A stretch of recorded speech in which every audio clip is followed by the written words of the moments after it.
Hey guys, welcome back to Star Wars Experience, and today we will be talking about probably the most overpowered character in Star Wars. You may have heard of him from The Force Unleashed. Yep, that's right, Starkiller, also known as Galen Marek.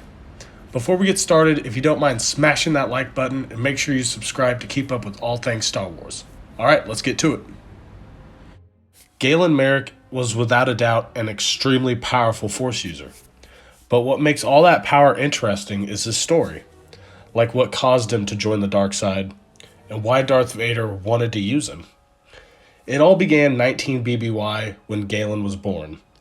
He was born on Kashyyyk from two Jedi Knights, Kinto and Mali Marek. Just after losing his mother, the Empire invades Kashyyyk in search of rogue Jedi. This was also known as the Jedi Purge. Galen's father, Kinto, was killed in a lightsaber duel by none other than Darth Vader. After his death, Galen decides to protect the household, force pulling Vader's lightsaber from him. Vader could sense how strong Galen was with the Force. Eventually, the Empire left the planet of Kashyyyk, but with Galen to tag along. The Dark Lord himself decided to take Galen on as an apprentice and train him in the dark side of the Force. As Galen grew up, he eventually grew to forget his past and even his own name. Even though Galen was trained in the Sith arts, this led to a major problem. The rule of two implied there only be two Sith Lords at a time, and since Vader was still the apprentice to Sidious, this led to one of Vader's biggest secrets hidden from the Emperor. Galen was then given the name of Starkiller, and for years he aspired to help Vader in taking down Sidious and be side by side with his master. As Starkiller's training was near the end, he was tasked with killing any remaining Jedi, more specifically Shaak Ti, Ram Koda, and Kazdan Paradis. Though experience-wise, Galen should have never stood a chance, but then we go back to why he's such an overpowered character, because defeating them was almost effortless. Unfortunately for Galen, this was as close as he could get to standing side by side with Vader and rule the galaxy.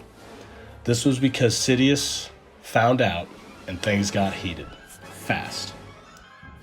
Galen ends up being betrayed by Vader by getting stabbed through the chest and thrown out the window of the Star Destroyer. Nevertheless, Galen remained loyal to Vader. This was when Galen decided to form one of the first rebellions against the Galactic Empire. Of course, the rebellion was nothing more but to take down Sidious. It was still a rebellion.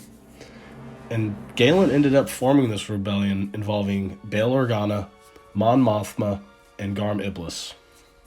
Of course, Vader, still full of fear of his master, once again left Galen for dead and had these senators arrested. Right as Sidious was about to execute them, Galen was able to infiltrate the Death Star for an epic rescue. Of course, an epic battle broke out between Sidious and Galen. What's funny is, no matter how overpowered Galen was, the Senator